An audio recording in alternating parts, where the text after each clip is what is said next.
Boa noite a todos. Muito obrigada pela presença de todos neste nosso webinar. Este webinar da secção é da responsabilidade do Conselho de Enfermagem da secção regional do Centro da Ordem dos Enfermeiros. Hoje vamos ter aqui a oportunidade de debater um tema muito interessante com fantásticos palestrantes. Nós hoje vamos ter a oportunidade, neste ciclo de webinars, de promovermos aqui um tema que me é particularmente querido, que é a fibromialgia, quando o profissional é terapêutica.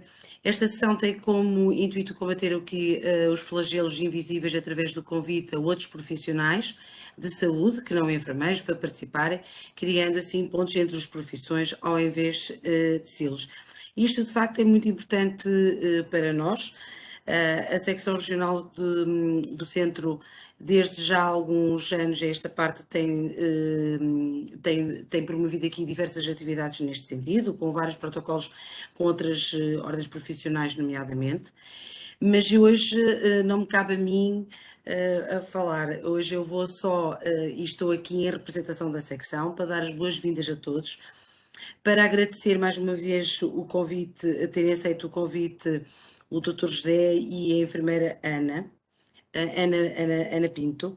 É com muita satisfação que certamente para todos, e vamos todos ficar mais ricos, quer a nível pessoal, quer a nível profissional, depois de estarmos aqui à volta de 1h30 juntos. Desde já agradeço também a todos os membros que possam nos estar aqui a ouvir.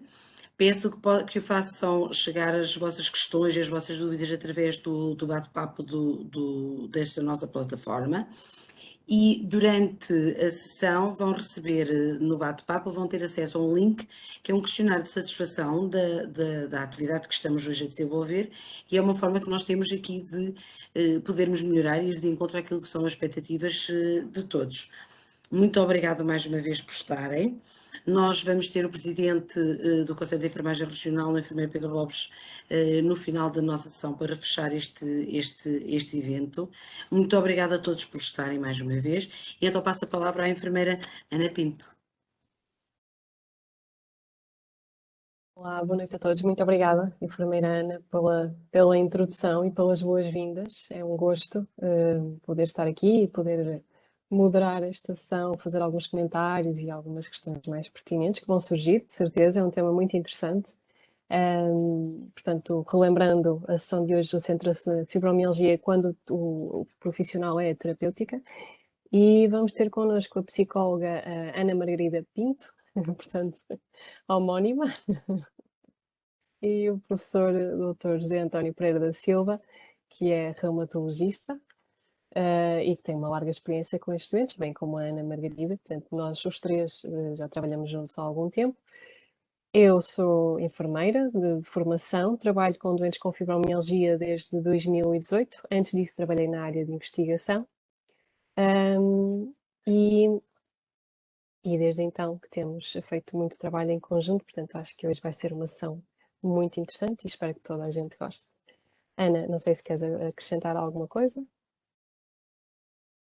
Queria apenas aproveitar para agradecer o convite para estar aqui, para podermos efetivamente abordar esta temática que é tão importante.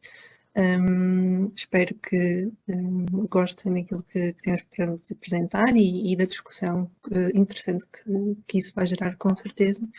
Apenas dizer que sim, eu sou psicóloga clínica, trabalho maioritariamente na área da investigação, trabalho com fibromialgia mais ou menos desde 2015. E, portanto, vai ser um prazer estar aqui para responder às questões que vocês possam ter.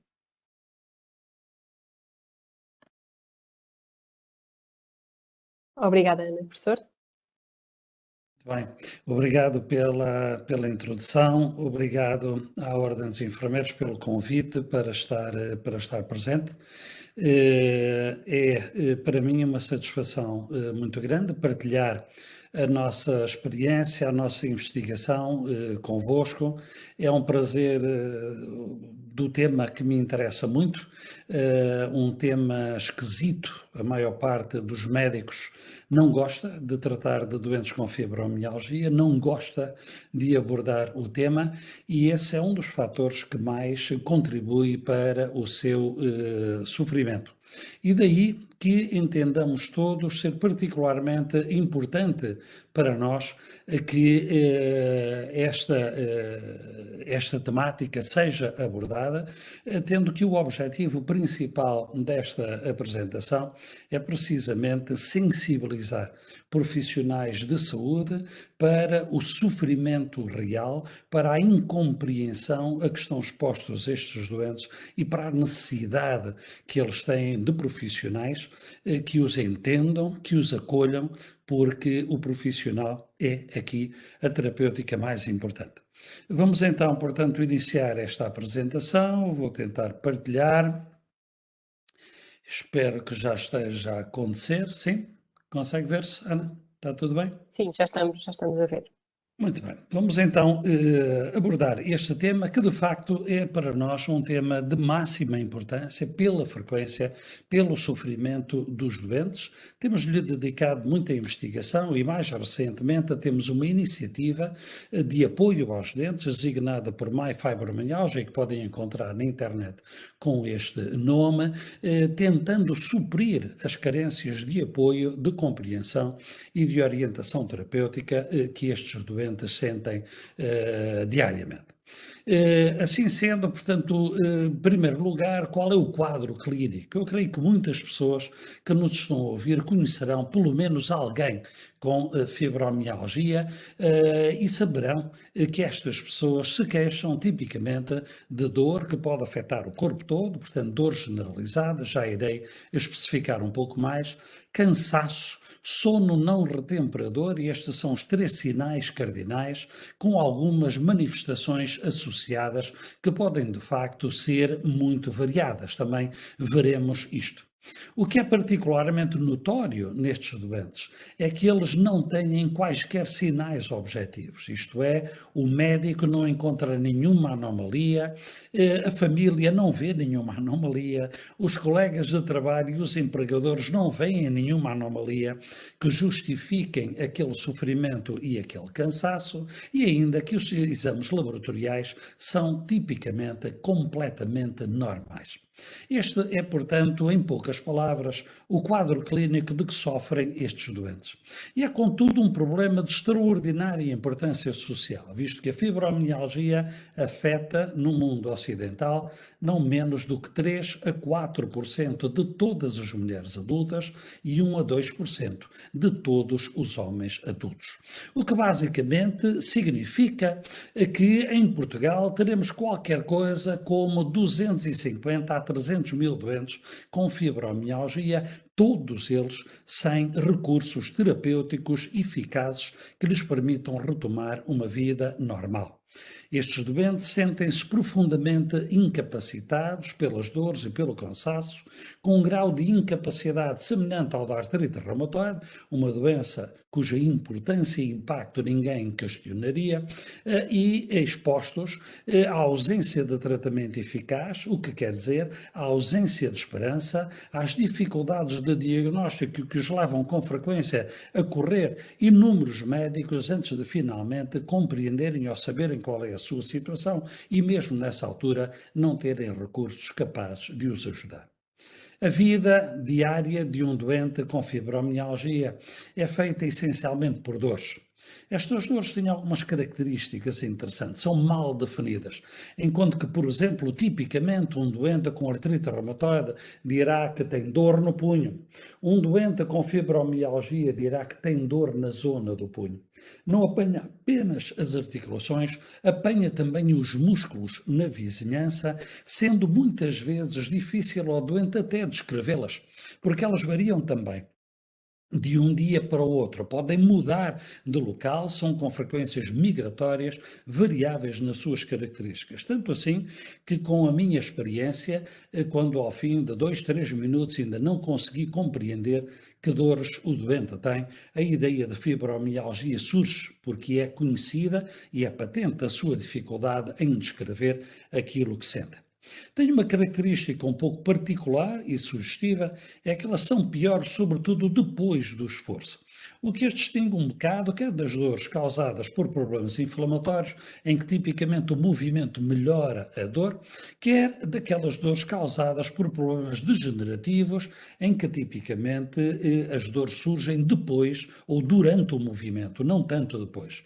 O que é característico nos doentes com fibromialgia é que as dores agravam com o esforço, mas sobretudo depois de elas terem terminado o esforço, não tanto enquanto o estão a fazer. Enquanto estão a fazer, há força de vontade para tudo, algo que é característico destes doentes. Não há nenhum tipo de alteração visível, o que contribui para o problema, como já vimos, e com frequência dificultando também a comunicação entre o doente e o profissional de saúde. A descrição é dramática. Não é raro que doentes com fibromialgia descrevam as suas dores com palavras em torno de horrível, terrível, de morrer, de matar, como se estivessem a ver a sua carne arrancada dos ossos, eu já ouvi isto, arrancada dos ossos com um ferro em brasa. E a verdade é que ninguém está em condições, naturalmente, de saber que dores sente o outro. E eu diria, como regra, que o doente sente as dores que diz sentir. E se porventura sentir dores a mais do que aquilo que o órgão, ou que o sofrimento, de que a doença justificaria, esse sentir a mais faz parte do problema e merece igualmente respeito. Frequentemente estes doentes mexem-se na cadeira enquanto estão a conversar, porque o desconforto é mais ou menos permanente e alguns há que descrevem que passam noites inteiras sem conseguir dormir, pelas dores, pensam eles, por outras perturbações associadas, poderemos nós dizer que é verdade. O cansaço é uma manifestação praticamente universal nos doentes com fibromialgia. Um cansaço inexplicável, um cansaço claramente excessivo, embora com frequência sejam gente muito ativa, enquanto pode, cansaço que muitas vezes vai ao ponto das pessoas estarem completamente extenuadas, como dizem, completamente exauridas, incapazes de continuar as suas atividades, por exemplo, a partir do meio da tarde. Muito comum também, um outro sinal, um outro sintoma paradigmático da fibromialgia é a perturbação do sono. Há muita maneira de o sono estar perturbado, com frequência é um sono leve, interrompido, curto, mas o que é característico e comum a todas estas perturbações é que o sono não é retemperador. Tipicamente, o doente acorda tão ou mais cansado do que quando se foi deitar. E há boas explicações para isso. Dor generalizada, já veremos, cansaço e sono não retemperador são os 3 pilares do tratamento, dos sintomas, perdão, mas estes doentes podem ter várias outras manifestações, nomeadamente esta alodinia ou hiperalgesia. A alodinia consiste em que as pessoas sintam dor com estímulos que habitualmente não causariam dor nenhuma. É muito frequente aqui que eles sintam, por exemplo, que o marido lhes deu um pequeno aperto no braço, que até podia ter uma intenção carinhosa, mas que isto é suficiente para fazer doer, que as alças do sutiã lhes causem dores, que um abraço, portanto, seja doloroso e ainda, naturalmente, que se algum estímulo houver que seja doloroso, a dor seja maior, muito mais intensa do que aquilo que seria de esperar. Estes doentes têm também, com muita frequência, perturbações de memória e de concentração, sentem que não estão a 100% naquilo que estão a fazer, algo que é chamado na literatura o fibrofog, isto é, o nevoeiro mental, em que estes doentes, com muita frequência, se sentem envolvidos, e ainda manifestações de ordem psicológica, com destaque para a ansiedade e a depressão. A ansiedade é muitíssimo frequente, eu diria que praticamente universal, na minha experiência nos doentes com fibromialgia. A depressão não é universal, não é uma coisa, não é igual à outra, mas os doentes com fibromialgia têm uma prevalência maior de depressão do que a população em geral. Outros sintomas, tipicamente vistos pelos profissionais de saúde como psicossomáticos, são também mais frequentes nesta população, como é o caso, por exemplo, do cólon irritável, da bexiga irritável, das sensações de dificuldade em deglutir ou em tomar ar, dores à relação sexual, todos estes outros fenómenos são relativamente frequentes. Eu julgo que é fácil imaginar a profissionais de saúde que uma pessoa que reúna alguns destes sintomas, os três cardinais e os outros, terá com certeza uma vida muito difícil, que para além do mais ela tem dificuldade, digamos assim, em tolerar. O diagnóstico, ainda que muitas vezes muitos médicos tenham dificuldade em fazê-lo, na verdade, não deveria ser difícil se houver sensibilidade para esta situação. Apresento-vos os critérios de diagnóstico mais frequentes, são também os mais simples, segundo os quais é preciso, para que uma pessoa seja classificada ou diagnosticada com fibromialgia, que tenha dor em pelo menos 6 destes 9 locais que aqui estão indicados: a cabeça, o braço direito e o braço esquerdo, a face anterior do tórax e do abdômen, a face posterior do tórax e do abdômen e ainda um membro inferior direito ou um membro inferior esquerdo. Se houver dor ao longo dos últimos 3 meses afetando 6 destes locais ou mais, está este critério satisfeito. Para além disso, para que se faça o diagnóstico de acordo com estes critérios, é necessário que o doente tenha alterações moderadas ou severas em termos do sono e ainda de fadiga, e que estas perturbações existam há pelo menos 3 meses.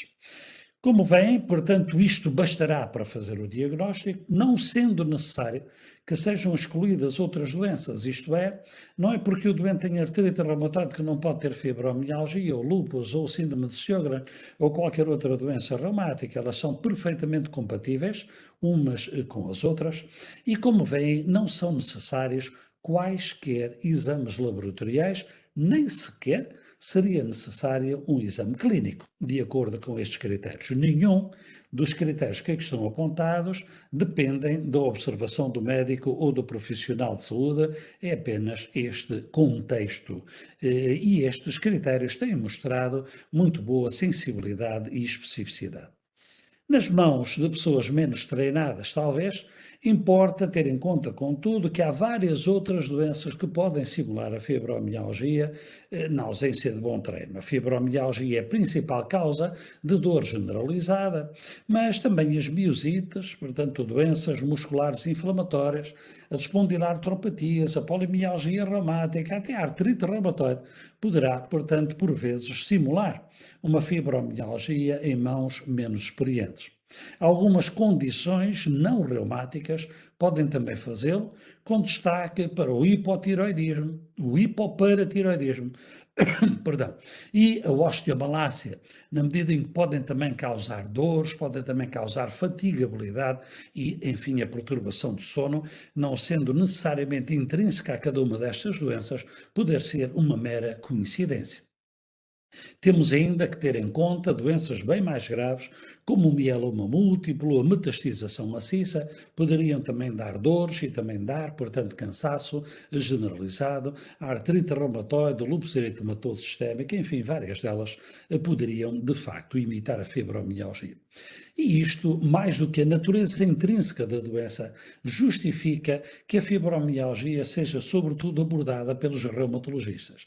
É que é preciso ter em conta estas hipóteses, a maior parte delas do terreno da reumatologia, para podermos afirmar com segurança que aqueles sintomas não têm outra explicação que não seja a fibromialgia. Insisto com os meus alunos, por exemplo, que um doente com fibromialgia exige um exame clínico particularmente cuidadoso. E porquê? Porque me basta examinar uma articulação inflamada para dizer que o meu doente tem artrite, mas tenho que as examinar todas para garantir que ela não tem. Não é?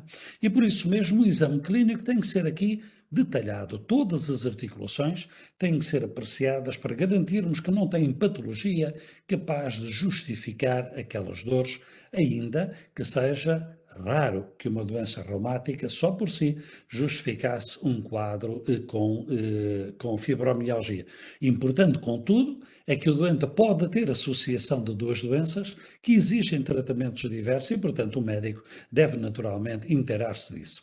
Um exame neurológico é também muito importante, já que há falta de forças, fatigabilidade e perturbação do sono, avaliar a força proximal e distal e os reflexos, apreciar a pele, porque algumas doenças que nós referimos, como por exemplo a dermatomiosite, têm introdução na pele, verificar se o doente tem alodínia, é uma coisa muito simples, quase todos estes doentes, não todos, mas quase todos estes doentes sentem dor quando se carrega na face interna da tíbia, como tipicamente fazemos para ver se o doente tem edema, por exemplo, da causa cardíaca. Isto é tipicamente doloroso nestes doentes. E há ainda uns pontos sensíveis típicos da fibromialgia que reúnem-se em outros critérios de classificação e que eu não vou rever. Portanto, o exame clínico parece-me de facto essencial. E é também prática médica corrente, é também a minha prática médica, garantir que faço alguns exames, nomeadamente para despistar aquelas doenças que poderiam imitar uma fibromialgia. Eu quero ter a certeza de que tenho pelo menos um hemograma, uma velocidade de sedimentação a uma proteína C reativa, albumina, cálcio, fósforo e magnésio por causa da osteomalácia e ainda a TSH por causa do hipotiroidismo. Devo, contudo, dizer-vos, mas, enfim, eu dedico-me a esta doença, tenho muita experiência nela, é muito raro que estas manifestações, estas análises, mostrem alguma alteração e que me surpreendam. Nas poucas vezes em que isso aconteceu, fez naturalmente com que valesse a pena. Consoante o quadro clínico, poderemos ter que ir mais longe, avaliar os músculos, pedir um doseamento de vitamina D, eventualmente em alguns doentes é necessário fazer algumas radiografias ou mesmo ressonância magnética. O que é típico, contudo, da fibromialgia pura é que tudo isto seja normal. Qualquer alteração ao exame objetivo ou no laboratório tem que ter outra explicação, porque a fibromialgia não altera nem o exame clínico, em termos de sinais objetivos. O doente tem dor a mover-se, tem dor quando a gente lhe toca, mas nós não vemos nada alterado, está bem? Não há perda de movimentos, não há inchaço, não há rubor, e também não deve haver, não pode haver, pela fibromialgia pura, estritamente considerada, qualquer alteração laboratorial. E agora, naturalmente, temos este quadro. À nossa frente, alguém que se queixa horrivelmente de dores generalizadas, incapacitantes, que descreve com palavras particularmente dramáticas. Um cansaço à beira da exaustão, um sono permanentemente perturbado, a acordar já cansada, com muitas manifestações associadas, por vezes, tão intensas como estas, incluem desde a visão turva às tonturas, até às sensações de palpitação, no qual o médico não vê nada de alterado e cujas análises laboratoriais são intrinsecamente normais. O que daqui resulta, naturalmente, era o que se esperaria, uma invalidação do sofrimento. Isto é, o doente sente com demasiada frequência que da parte do médico, da parte dos outros profissionais de saúde, da parte da família, dos empregadores, dos colegas, há uma desconfiança intrínseca quanto à realidade do seu sofrimento. E isto, como calculam, deve ser das coisas que mais faz sofrer. Imaginem estarmos realmente cobertos de dores e estarmos permanentemente a enfrentar um ar de desconfiança ou uma atitude de desconfiança, como se nós estivéssemos, senão, a tentar eventualmente dispensar-nos do trabalho ou dos esforços que deveríamos dividir com os outros. Isto pode suceder naturalmente em muitas doenças. Nós estudamos esse assunto, nesse caso com uma outra enfermeira tem colaborado connosco, a Andreia Marques, e avaliamos um conjunto vasto de doentes portugueses a propósito do grau de invalidação que eles sentiam, quer por parte da família, quer por parte dos profissionais de saúde. E este inquérito de invalidação considera, por um lado, a desvalorização dos sintomas, o discounting, e, por outro lado, a falta de compreensão e de empatia. Todos os doentes com doenças reumáticas, artrite reumatoide, espondiloartropatias, lúpus, sentem ocasionalmente raramente, seldomly, que há esta desvalorização ou o desconto, mas, como vocês veem, em todos os casos esta percepção é mais frequente nos doentes com fibromialgia do que em qualquer outra doença reumática. Sentem que isso acontece com mais frequência e com maior intensidade, quer da parte da família, quer da parte dos profissionais de saúde, que é aquilo que naturalmente cai mais diretamente na nossa responsabilidade. É, contudo, compreensível que os médicos e outros profissionais e as famílias tenham alguma dúvida relativamente a isso. Temos aqui alguém com dores horríveis e variáveis, com um cansaço e exaustão, incapacidade, que muito frequentemente tem precedentes de psicopatologia, distúrbios de ansiedade, depressão, esgotamentos e que não tem nada para mostrar, nem no corpo, nem nas análises. Isto levou a que durante muitos anos, muitos médicos, e infelizmente ainda hoje muitos médicos, desconfiem destes doentes e ponham, portanto, a hipótese de que eventualmente eles estão apenas a mentir para impressionar o médico ou para ter ganhos secundários, como seja a baixa ou a reforma. Eu gostaria de vos demonstrar que não há nenhuma razão para mantermos esta desconfiança e que a evidência científica demonstra a exaustão de que as dores que o doente com fibromialgia descreve são dores reais. E trago para este fim apenas um de muitos estudos que vos poderia apresentar. Neste caso concreto, e são estudos que eu acho particularmente elegantes, o que eles fizeram foi ressonância magnética funcional do cérebro de doentes com fibromialgia e de controlos.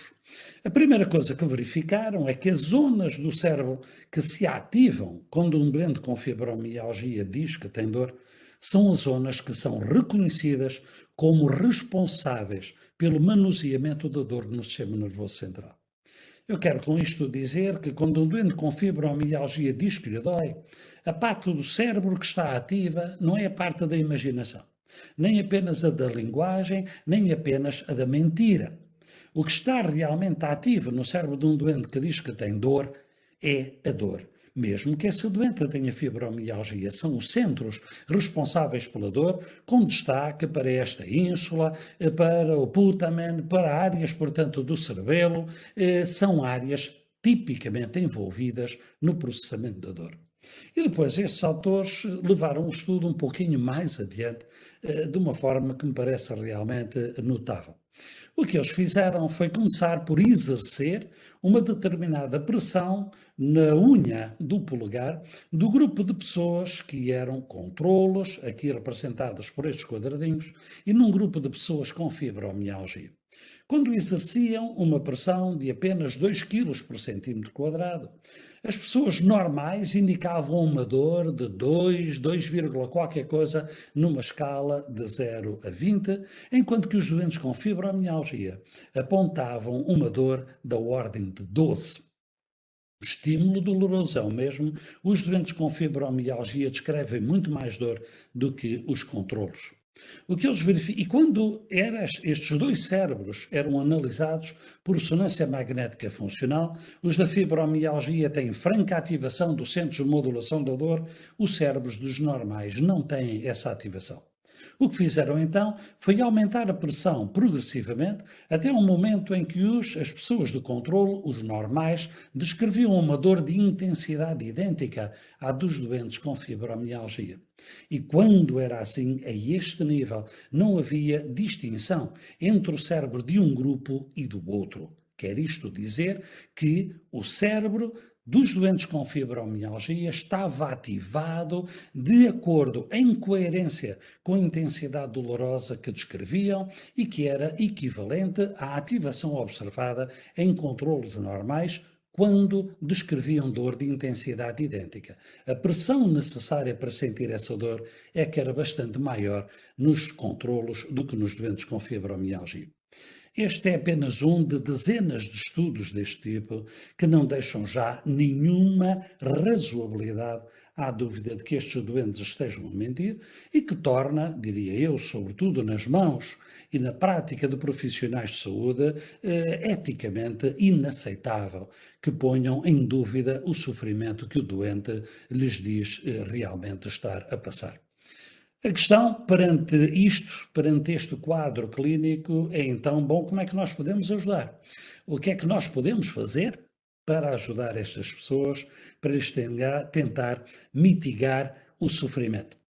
Esta pergunta foi-me colocada aqui há uns anos no Congresso Europeu de Reumatologia, para que eu lhe tentasse responder, e eu vou trazer-vos exatamente a introdução a que eu dei às respostas.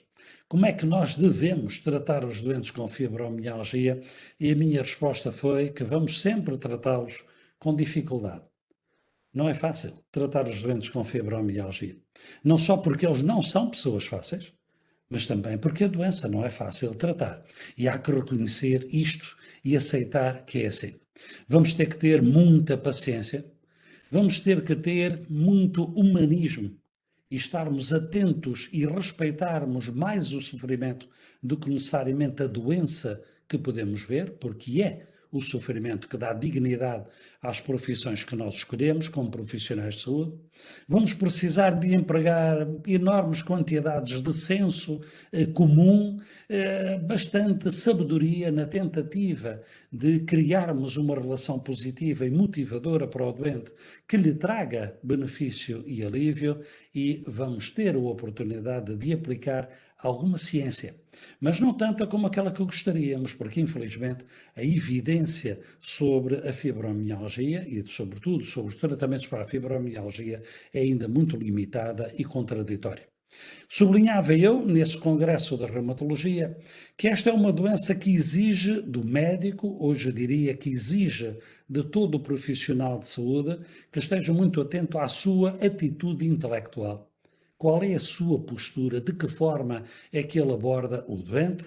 E que o médico, hoje eu diria, todos os profissionais de saúde, precisam de se autoavaliar se querem realmente ser bons profissionais e apoiar estes doentes, nomeadamente que mantenham um espírito aberto, capazes de aceitar que nem tudo o que acontece no corpo humano, nem tudo o que acontece numa cabeça humana está já demonstrada por evidência. E eu tenho por isso que manter o espírito aberto para aceitar mesmo aquilo que não pareça óbvio.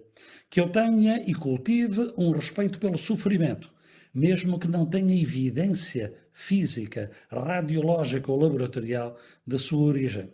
Que eu tenha para com estes doentes uma abordagem sem julgamento, uma abordagem de abertura e de aceitação, e que eu desenvolva e mantenha um verdadeiro interesse na pessoa e não apenas na doença que ele tem.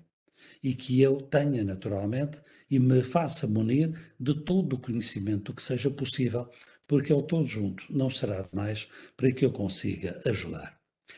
A abordagem terapêutica que gostaria agora de debater convosco tem sido objeto de algumas recomendações internacionais, nomeadamente da Liga Europeia contra o Reumatismo, das sociedades também norte-americanas, e eu vou sumariá-la e sublinhar perante vós o que a mim, enquanto médico e investigador dedicado a esta área, me parece particularmente importante.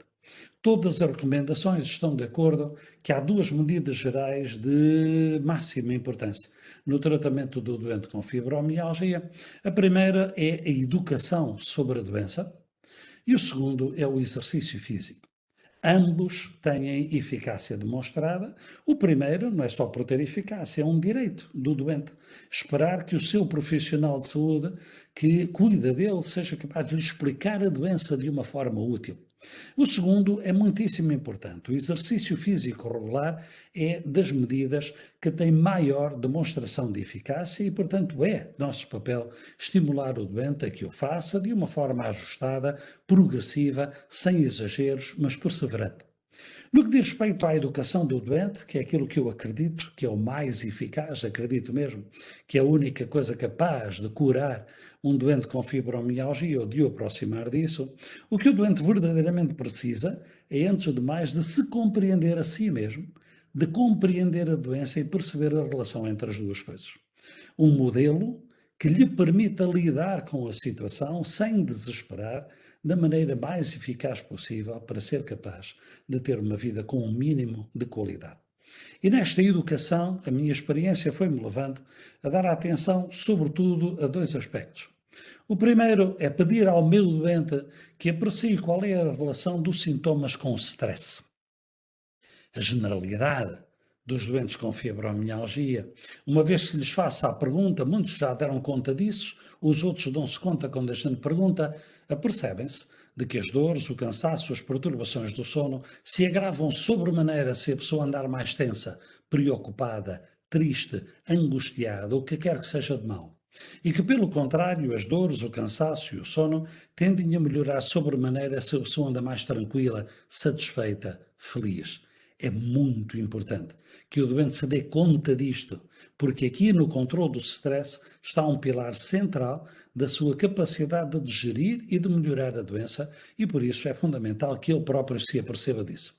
A segunda dimensão, que eu exploro tipicamente numa segunda consulta, é a relação da doença com a personalidade. E para tentar demonstrar isso, eu costumo abordar os meus doentes dizendo isto tem muito a ver com a maneira de ser das pessoas. Eu vou-lhe descrever como é que são as pessoas com fibromialgia e você dir-me-á se tem alguma coisa a ver com isso. Não lhes digo está tudo na sua cabeça.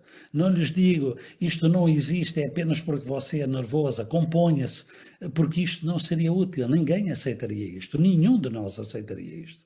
Mas se o doente levar ele próprio, chegar à conclusão e perceber isto, então talvez a gente tenha uma luz para ele. Eu costumo, portanto, sugerir que há 3 grandes aspectos de personalidade. São pessoas, antes de mais nada, preocupadas. Preocupam-se muito com tudo, com todos, querem controlar tudo, querem trazer tudo de forma muito previsível, querem chegar a todo lado, trazem o mundo às costas com frequência. Segundo, são pessoas tipicamente perfeccionistas. Querem tudo muito perfeito, muito a horas, muito organizado, muito limpo. O que basicamente quer dizer que estão quase sempre insatisfeitas porque a perfeição não existe. E são ainda pessoas intranquilas, incapazes ou com enorme dificuldade em estarem verdadeiramente tranquilas a gozar um bocadinho sem fazer nada. Têm sempre o que fazer, têm sempre obrigações a chamar por elas. E se tivéssemos nesse sistema de webinar a possibilidade de fazer uma votação, eu neste momento iria pedir a todos os que estão na audiência que se julguem a si próprios. E que imaginem que respondiam a um inquérito sobre si mesmos de 0 a 100. Quanto é que você concorda que é muito preocupado? De 0 a 100. Quanto é que concorda que é perfeccionista ou que é intranquilo? Bom, a minha experiência, já fiz isto em dezenas de sítios diferentes em diversos países, é que entre os profissionais de saúde presentes, pelo menos 70% a 80% se consideram assim a mais de 60 numa escala de 0 a 100. Eu com isto queria chamar a atenção que uma boa parte de nós, dos profissionais de saúde dedicados, são almas gêmeas dos doentes com fibromialgia. Tivemos talvez a sorte de encontrar uma profissão em que esta maneira de ser nos faça menos mal, mas somos de facto almas gêmeas.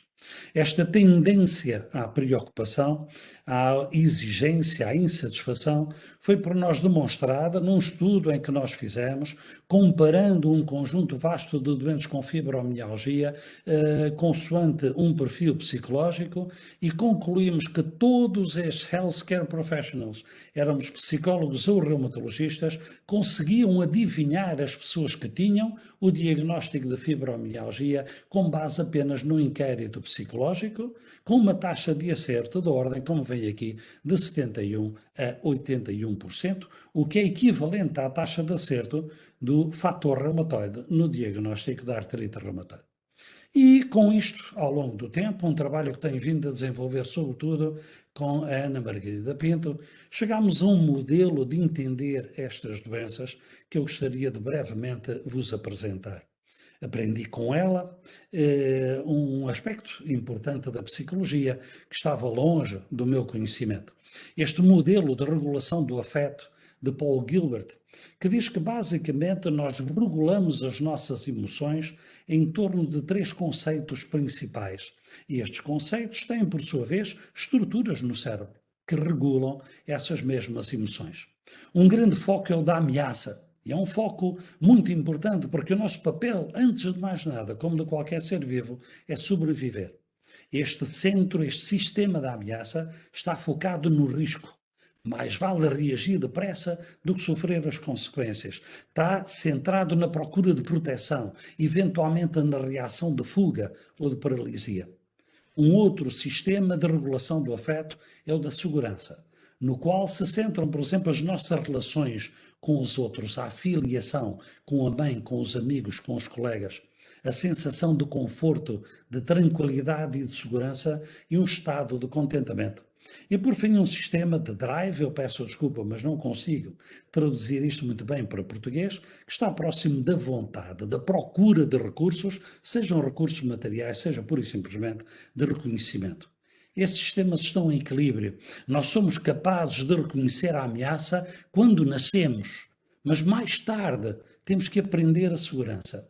As crianças não nascem equipadas para reconhecer a segurança, embora venham completamente equipadas para reconhecer a ameaça. A fome, o ruído, o frio, e a criança reage procurando proteção. Mas a segurança precisa que alguém lhe ensine. E isto aprende-se nos primeiros anos de vida. Se houver, nesta altura, maus tratos na infância, que podem ser apenas negligência, desinteresse e abandono, isto vai impedir a criança de aprender os sinais de segurança e isto vai afetá-la ao longo de toda a vida. Ora, sucede que as pessoas com fibromialgia têm com muita frequência a história de maus tratos e de negligência na infância, com muito mais frequência do que a população em geral. E então, se nós imaginarmos que olhamos para o mundo através deste equilíbrio entre a ameaça e a segurança, o bom e o mau, o risco e o conforto, nós então poderíamos imaginar que olhamos para o mundo através de um prisma. Se as coisas estiverem bem equilibradas, a segurança está no seu nível adequado, a percepção da ameaça está no seu nível adequado, nós acabamos com uma placa de vidro. E é através dessa placa de vidro que nós percebemos a realidade que se põe à nossa frente. E como são paredes paralelas, a nossa percepção da realidade é mais ou menos correta. O que é muito tranquilo é sentido como tranquilo, o que é agressivo é sentido como agressivo, e nós somos capazes de lidar com isto com equilíbrio e propriedade. Imaginem, contudo, que mercê dos nossos genes, mercê eventualmente das experiências de vida na primeira infância, nós temos uma distorção desta perspectiva. A nossa segurança é muito menor, a nossa percepção de segurança, do que a nossa percepção da ameaça. Tendemos a ver tudo de uma forma mais agressiva do que aquilo que outras pessoas veem, mas tendemos a reconhecer menos segurança do que outras pessoas reconhecem. E assim, voltando à alegoria geométrica, a nossa visão do mundo transformou-se numa espécie de um prisma. O que entra, vindo da realidade, aqui à esquerda, é agora desviado para um lado negativo. O que era apenas moderadamente bom passou a ser moderadamente mau, o que era razoável é negativo, o que era um pouquinho negativo passou a ser péssimo.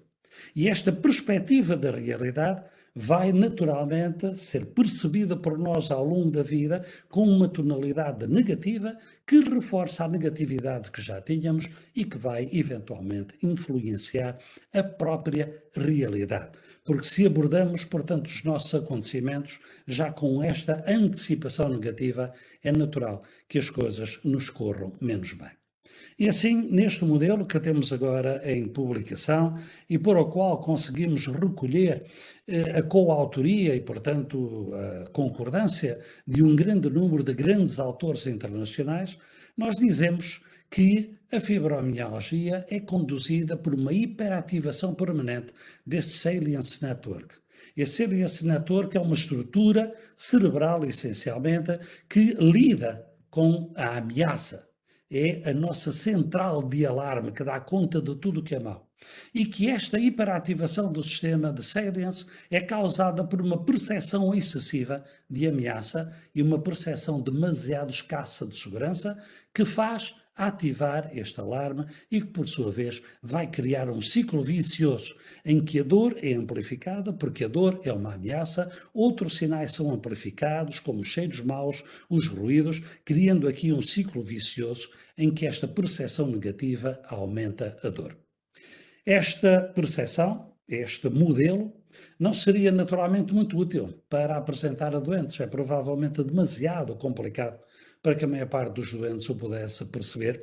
E por isso, porque o que é importante para o doente é que ele tenha um modelo que ele possa utilizar, eu tendo a apresentar as coisas de uma forma um pouco diversa, mais simplificada. Os doentes deram já conta que realmente quando estão mais estressados, que há mais dor e mais cansaço. E a explicação é simples. É porque ninguém consegue estar sob stress e deixar de ter tensão muscular, e a tensão muscular vai naturalmente acabar por conduzir a dor muscular e cansaço.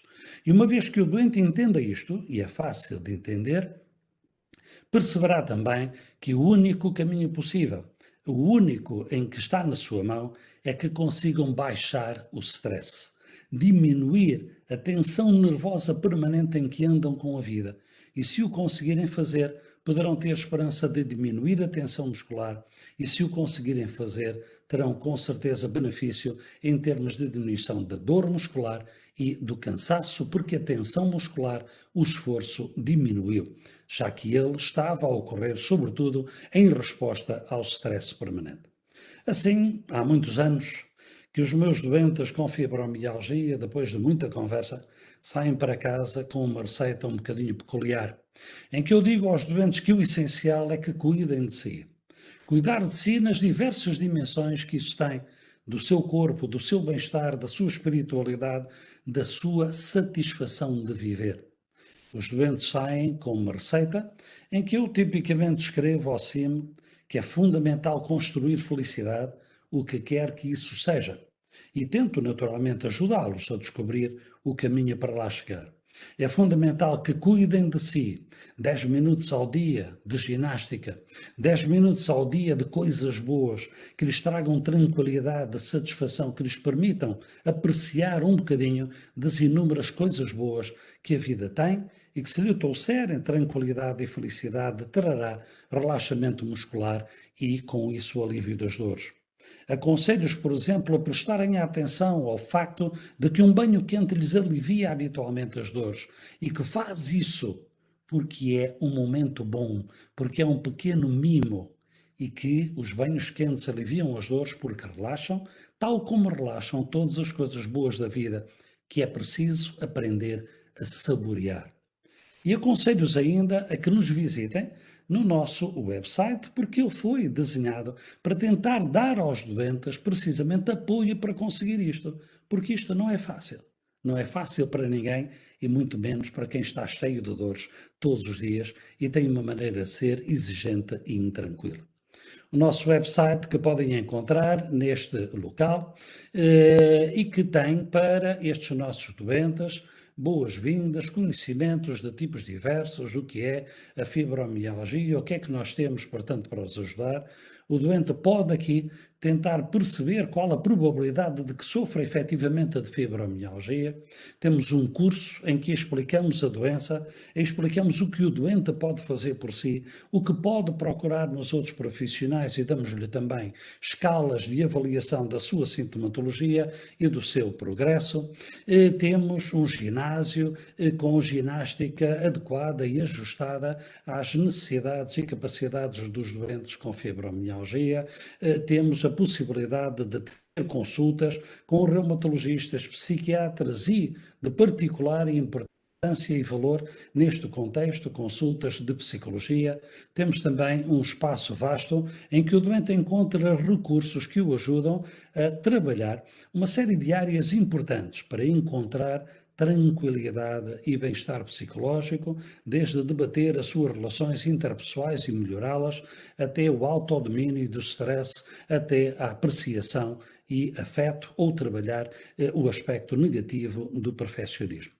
Por isso, nestes doentes, neste local, tentamos reunir, sinceramente, o que de melhor vamos encontrando para tentar apoiar os doentes neste trabalho difícil de transformação pessoal, que nos parece indispensável para haver esperança de melhoria significativa da fibromialgia. E, felizmente, temos tido muitos doentes que se sentem muitíssimo melhor e que nos dão alento para continuarmos neste esforço. Alguns que se sentem verdadeiramente curados, algo que na literatura internacional nunca é possível conseguir apenas com medicamentos. Os medicamentos existem, não têm grande poder, mas para vos dar uma ideia do que é possível, analgésicos ou anti-inflamatórios não esteroides são com frequência temporariamente úteis para estes doentes, isto é, dão algum benefício durante alguns dias ou semanas e depois, tipicamente, perdem esse mesmo benefício. A utilização de moduladores centrais, nomeadamente de antiepiléticos, como a pregabalina, que pode também aliviar a dor, o cansaço, facilitar o sono em alguns doentes e, acima de tudo, a utilização de antidepressivos, que não atuam apenas por controlarem a depressão aqui, eles são também moduladores da dor através dos receptores do sistema nervoso central que medeiam aqueles mecanismos que há pouco revi para vós. Por fim, também há alguma utilidade em relaxantes musculares. Também isto, naturalmente, está nas nossas mãos e utilizamos como medidas terapêuticas, tentando ajustar a cada doente, e os médicos, psiquiatras, os psicólogos poderão continuar e deverão, naturalmente, ser muitíssimo úteis para os doentes dentro do alcance limitado que estas terapêuticas conseguem ter.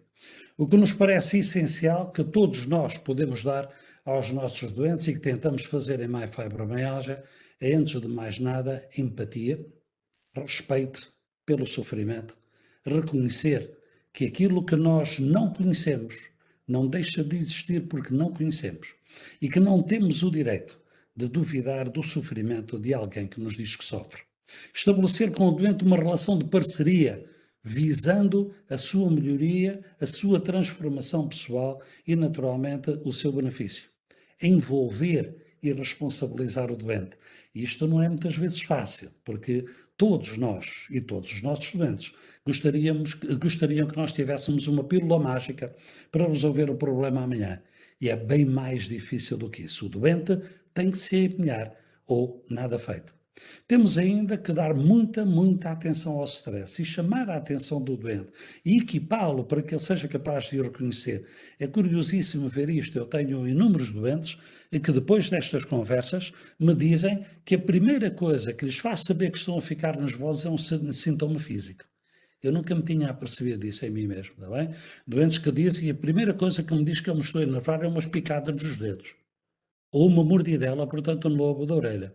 Okay? E é o corpo o primeiro a dizer, ainda eles não se consciencializaram desse stress. E ainda que o doente se empenha em cuidar de si física e espiritualmente, fazendo uma coisa simples de dizer e difícil para eles de fazer, é que se comportem como sendo o seu melhor amigo. E o segundo melhor amigo do doente deveria ser o profissional de saúde, é isso que nós tentamos ser em MyFibromialgia. Queria terminar agradecendo desde já a vossa paciência para esta palestra, que já vai um pouquinho longa, agradecer aos meus parceiros de investigação científica, com Ana Margarida Pinto e também estes dois parceiros internacionais, gente que nos tem sido muitíssimo útil, e também à equipa de MyFibromialgia, com um enormíssimo destaque para a enfermeira Ana Filipa Pinto e também à nossa equipa de psicólogos que nos ajudou ao longo deste tempo a desenvolver este instrumento, no qual temos enorme esperança de continuar a ajudar doentes com fibromialgia, por muito difíceis que eles sejam como doentes. Muito obrigado a todos e naturalmente ficamos à disposição para as vossas perguntas e para debatermos o que quer que vos ocorra como relevante. Obrigado. Muito obrigada, professora. Uma excelente apresentação, muito informativa, muito completa de tudo aquilo que diz respeito ao doente que tem fibromialgia. Nós temos já aqui duas questões da nossa audiência, mas antes disso eu gostava só de fazer uma pequena pergunta. Portanto, falou aqui um bocadinho das análises normais destes doentes, da ausência de sinais e sintomas, mas é também verdade que há muitos doentes que, tendo outras patologias, elas coexistem com a fibromialgia, não é? É bem verdade, e isto, aliás, todas as doenças que tenham na sua natureza terem dor crónica tendem a complicar-se por fibromialgia, porque a dor causa mais dor, a dor amplifica-se, portanto, ao longo do tempo. E, portanto, um doente que tenha, por exemplo, artrite reumatoide, para dar uma ideia, dos doentes que têm artrite reumatoide, cerca de 20% têm fibromialgia. Dos doentes que têm lúpus, seja de cerca de 30% têm fibromialgia. Portanto, aqui temos que estar naturalmente atentos a isso, o facto de que elas podem coexistir e que aquelas alterações poderão ser da artrite reumatoide ou do lúpus. Torna o cuidado destes doentes particularmente difícil, não é? Porque nunca sabemos o que é que vem exatamente daqui. Curiosamente, para muitos doentes, depois de nós conversarmos e sensibilizarmos para isto, o doente é capaz de distinguir qual é a dor da artrite reumatoide e qual é a dor da fibromialgia e de não confundir uma com a outra e de perceber que as dores da fibromialgia aumentam muito mais com o stress, ainda que as dores da artrite reumatoide também possam ser algo sensíveis a isso, não é?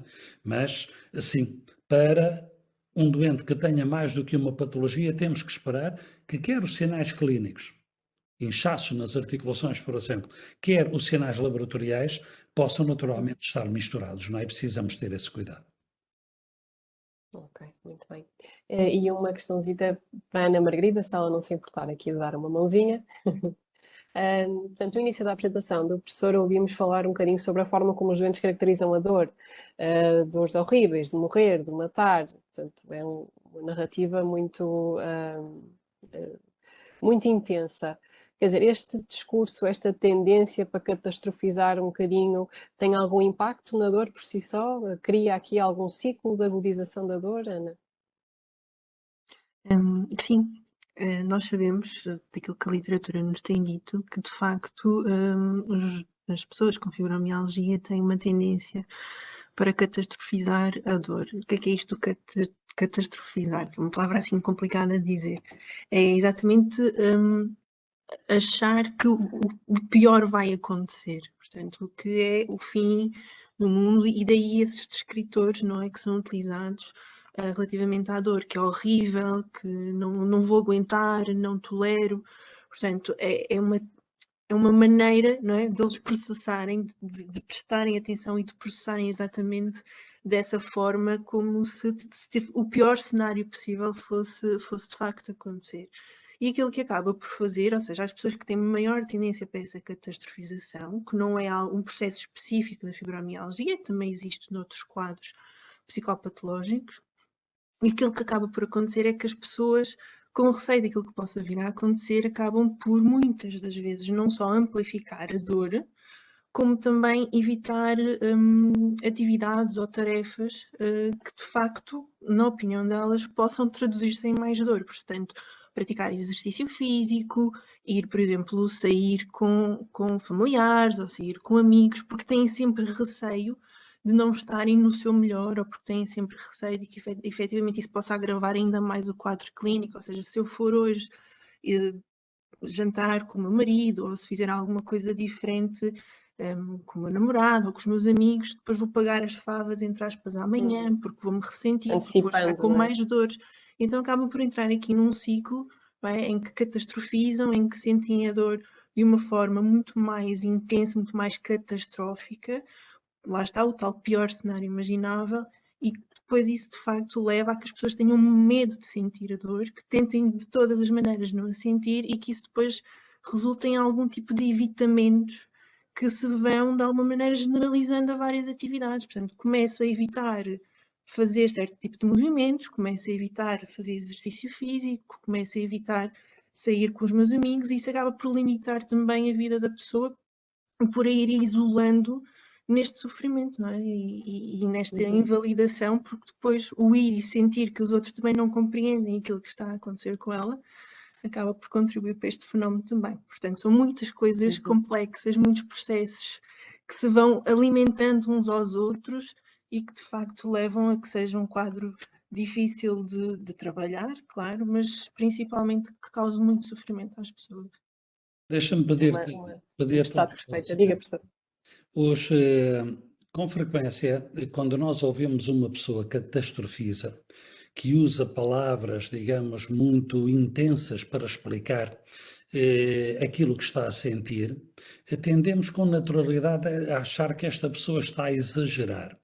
a exagerar no sentido apenas de que usa palavras muito maiores do que aquilo que verdadeiramente sente. Mas será que o poeta realmente finge tão completamente, que finge que é verdadeira a dor que deveras sente? Ou ele está apenas a mentir para impressionar o marido ou para impressionar o profissional de saúde? Isto é, o doente sente realmente a catástrofe, em teu entender, e logo isso vive Sim, com ela, claro. apenas a expressa para impressionar os outros. Não, o doente vive efetivamente a catástrofe. Na minha opinião, aquilo é de facto para eles, não há outro cenário senão o pior. Não é? Pois. E por vezes, ou melhor, para eles não conseguem ver para além daquilo que é o pior que pode acontecer. Não é?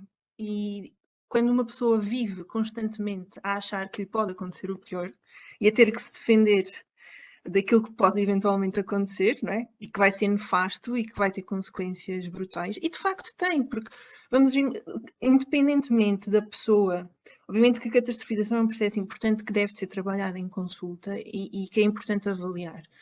Mas caramba, viver todos os dias com dor é de facto um sofrimento atroz. E há pessoas que têm que o fazer. E acho que não é de todo exagerar a experiência, não é de todo procurar a atenção das pessoas, é simplesmente comunicar, não é? Aquilo que eles naquele momento estão a sentir que é a sua dor. E sentem-na com este drama, não é? E, portanto, se nós nos pusermos nos sapatinhos do outro, talvez possamos imaginar qual é o Muitas vezes, sofrimento que eles sim, estão, não é? desculpa interromper, professor, muitas das vezes não é apenas a dor, ou seja, o drama também tende a generalizar-se a outras áreas da vida da pessoa, porque depois não é só uma discussão, porque depois não foi só aquele erro que eu cometi no trabalho, porque depois não foi só aquela coisa que aquela pessoa me disse, isso depois ganha outras dimensões para a pessoa que fica presa a pensar no que é que aquilo quer dizer acerca dela, no porquê que a pessoa disse aquilo. Bem, e tudo isto vai alimentando o que é negativo também, inevitavelmente, não é? E vai alimentando, vai de alguma maneira propiciando a que a pessoa fique mais triste, mais em baixo, com um humor mais negativo, mais ansiosa. Isso, por sua vez, influencia também as dores, a fadiga e entra-se aqui num ciclo que tem que se interromper de alguma maneira, não é? E aqui a psicologia pode ser de facto muito importante no sentido de capacitar as pessoas, de dar poder às pessoas para de facto elas primeiro reconhecerem este ciclo e depois fazerem algo relativamente a este ciclo, não é? Trabalhando aqui processos cognitivos, processos afetivos, trabalhando comportamentos, trabalhando novas formas de se relacionarem com estas experiências e até com a própria dor, para que de facto possam muitas das vezes não deixar de viver com a dor, mas aprender a viver com ela. Muito bem. Obrigada, Ana. Temos então aqui uma questão da Georgina Pimentel, que é a seguinte. O processo de invalidação pode levar a pensar que devemos tratar, entre aspas, primeiro os profissionais de saúde e depois a pessoa com fibromialgia. Quero perguntar como podemos distinguir o cansaço, entre aspas, patológico do cansaço de uma vida ativa. Bom, Georgina, é bom ter-te aí desse lado, muito obrigado. Eu creio que não podemos propriamente distinguir isso, isto é, não há nenhum teste que me permita saber se um doente está efetivamente cansado ou está a exagerar, portanto, desse cansaço. Eu muitas vezes pergunto aos doentes se ele próprio acha que o cansaço que tem é excessivo relativamente à atividade que tem, está certo? Porque estes doentes são com frequência hiperativos enquanto podem. Há uma expressão de um investigador holandês, que eu costumo dizer que invejo, eu gostava de a ter escrito eu, que diz que os doentes com fibromialgia andam pelo mundo como se estivessem permanentemente em guerra, até que sucumbem como guerreiros exaustos. E andam realmente assim, são pessoas que se pudessem tomavam conta de tudo e todos, né? Agora, até que chega um ponto em que se esgotam. O próprio doente sente que este cansaço não é razoável para a minha atividade, ele é, portanto, muito maior do que aquilo que me parece justificado. Pode o profissional de saúde verificar se isto é verdade ou não? Eu diria que não.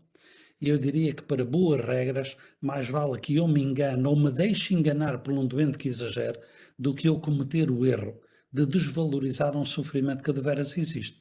E, portanto, para mim, o que o meu doente me diz é verdade. Se ele acha que o seu cansaço é excessivo, é porque é excessivo. Se ele acha que a dor é horrível, é porque ele a sente como horrível. E a dor é o que a pessoa sente, não é o que eu imagino que ela deve sentir. É o que ela sente, não é? E, portanto, eu quero que aqui temos que confiar. É o que é. E se porventura o doente sente isto de forma exagerada, se o doente, para aquele exemplo que eu dei, com um peso de 2 kg ou uma pressão de 2 kg por centímetro quadrado, sente uma dor de 12, isto faz parte da doença. E é por este sofrimento que ele merece a minha atenção e é esse sofrimento que dá dignidade à minha profissão. Não é a doença, é o sofrimento. Obrigada, professor. Muito bem. Temos aqui outra questão que eu vou dar uma primeira à chega, se não se importarem, e depois podem comentar. Portanto, Maria José Araújo pergunta se a infecção por Covid-19 pode agravar a doença. Curiosamente, uma das coisas que fazemos em MyFibromialgia é precisamente esclarecer a comunidade em geral sobre algumas das perguntas feitas mais frequentemente por doentes com fibromialgia, e esta é uma delas. Portanto, quando surgiu a Covid-19, foi colocada muitas vezes esta questão, se havia alguma relação, se poderiam agravar uma outra, etc. E, na verdade, na nossa rúbrica já respondemos a esta questão e até ver não há nenhuma informação nesse sentido, de que a Covid-19 agrava a fibromialgia. Professor, gostava de adicionar alguma coisa? Eu diria isto é, vamos, pelo mecanismo que nós mesmos estávamos a apontar, será que a pandemia em si é capaz de agravar a fibromialgia? Exato. Talvez, não é? Quer dizer, porque se as pessoas andarem mais tensas, com mais medo, se elas já não se relacionavam muito e agora se relacionam menos, não é? Quer dizer, eu não me admirava nada que se nós tivéssemos um barómetro das dores fibromialgicas, que elas tivessem aumentado nesta fase da vida.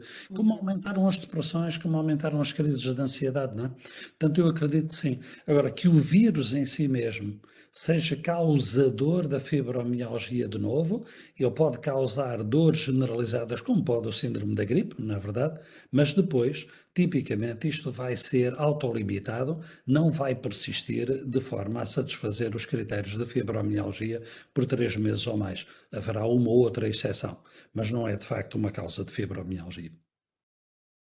Muito bem, obrigada, professor. Ana Margarida, tenho aqui uma pergunta dirigida para ti. Portanto, Susana Lopes pergunta se através da terapia é possível inverter ou equilibrar a pirâmide da ameaça-segurança. Sim, e podemos fazê-lo de várias maneiras.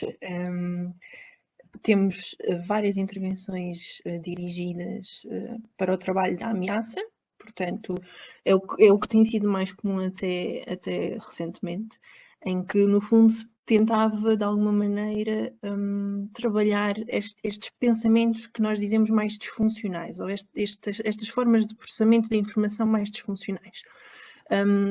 E, de facto, que nós temos um termo todo pomposo em psicologia para designar isto, que são as distorções cognitivas, e que, no fundo, são apenas maneiras de olhar o mundo que estão distorcidas, não é? A catastrofização é uma delas, mas existem outras também, não é? Por exemplo, a magnificação, de efetivamente dar mais importância a um determinado detalhe, em vez de olhar para a figura toda. Portanto, existem várias e até agora tem-se trabalhado muito em termos de intervenção, de facto, em atuar sobre estas distorções cognitivas, em tentar trabalhá-las, em tentar gerar pensamentos alternativos, em fazer uma reestruturação cognitiva e, portanto, as bases das terapias em mudar comportamentos disfuncionais também, fazer as pessoas compreenderem esta relação entre, por exemplo, pensamentos, emoções e o corpo, fazer as pessoas entenderem que, efetivamente, muitas das vezes, alguns destes pensamentos e destas emoções promovem comportamentos de evitamento ou comportamentos disfuncionais e perceber esta inter-relação é importante. muito recentemente, há umas décadas, entretanto, têm surgido novas intervenções mais focadas e que, de facto, têm vindo a trabalhar mais no outro polo, ou seja, no polo de desenvolvimento daquele sistema que nós achamos que, fruto das experiências negativas que as pessoas vão tendo, acaba por estar subdesenvolvido. E, de facto, aqui procura-se trabalhar um bocadinho competências como, por exemplo, o cuidar de si, o ser compassivo para consigo, o estar receptivo a receber compaixão por parte dos outros, a gratidão, o perdão, portanto, emoções que pretendem trabalhar aqui este sistema, ou pretendem desenvolver, cultivar emoções, processos que estão relacionados com este sistema de tranquilização, com este sistema de afiliação. E alguns programas têm vindo a combinar componentes destas várias intervenções, em intervenções híbridas, que pretendem, de facto, trabalhar um pouco estes diferentes polos, por assim dizer, ou estes diferentes lados, não é, da balança, de certa maneira, para tentar, trabalhando ou de um lado para diminuir ou de um outro lado para aumentar, atingir aqui algum tipo de equilíbrio e que, de facto, a pessoa possa depois ter aqui uma regulação que seja eficaz. Portanto, há aqui uma abordagem multimodal, mas também multidisciplinar, é isso? Sim, sim. Para conseguir tocar nesses pontos todos, não é? Acho que mais do que assim, eu acho que qualquer doença hoje em dia, se nós formos pensar um bocadinho por aí, pretende alguma multidisciplinariedade, não é? Para ser completa, porque nós não estamos a tratar a doença, estamos a tratar a pessoa. E a pessoa é mais do que a doença. E sendo mais do que a doença, muitas das vezes precisa de formas de tratamento que não se circunscrevem unicamente a tratar aquele sintoma, mas que se calhar precisam de ir um bocadinho mais além. No caso da fibromialgia, isso é super verdade e devido à própria complexidade da doença, é ainda mais necessário. Portanto, sim, acho que quem sofre de fibromialgia deveria ter acesso a uma equipa multidisciplinar, onde tivesse o apoio de um reumatologista, onde tivesse apoio psicoterapêutico, onde tivesse o apoio, por exemplo, educacional e da parte da enfermagem, onde pudesse ter apoio, por exemplo, a fisioterapia, que fosse um bocadinho personalizado àquilo que são as necessidades das doentes, porque as doentes também têm necessidades diferentes, não é? E também têm estratégias para lidar com a própria fibromialgia e com o stress que são diferentes entre si, e, portanto, para fazer um acompanhamento personalizado, um acompanhamento individualizado, que seja focado naquilo que as pessoas gostam, naquilo que são as prioridades das pessoas também, e naquilo que são as suas preferências. E, portanto, sim, um acompanhamento multidisciplinar em que a pessoa possa ter acesso a isto seria o ideal. Infelizmente não é a realidade hoje em dia, estamos longe disso, mas estamos a construir um caminho para lá. Muito bem, obrigada, Ana. Temos aqui uma questão de Ana Cristina Silva, penso que será Cristina, apesar de estar aqui Cristina. Aliás, são duas questões. Portanto, a primeira, é normal ser diagnosticado num doente de fibromialgia e após o diagnóstico reencaminhar o utente para a psiquiatria e dar alta? E a segunda, num caso clínico em que há cansaço físico, queixas de dores generalizadas, análises normais, mas exames radiológicos, ressonância tacuna, cervical, torácica, lombar, artrite está presente e dão simplesmente diagnóstico de fibromialgia. Portanto, esta é que é a pergunta, se é normal isso acontecer.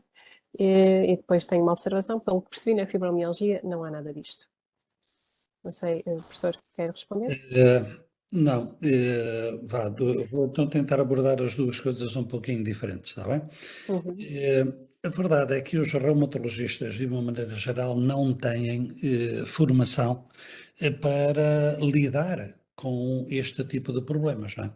Quer dizer, se eu me confrontar, por exemplo, com um reumatologista ou um médico generalista, que faça estes estudos e em consciência diga você tem fibromialgia, eu não tenho nenhuma evidência de doença orgânica, não é? Eu não diria que seja completamente absurdo que este diga nós temos que procurar um profissional que saiba lidar com isto, não é?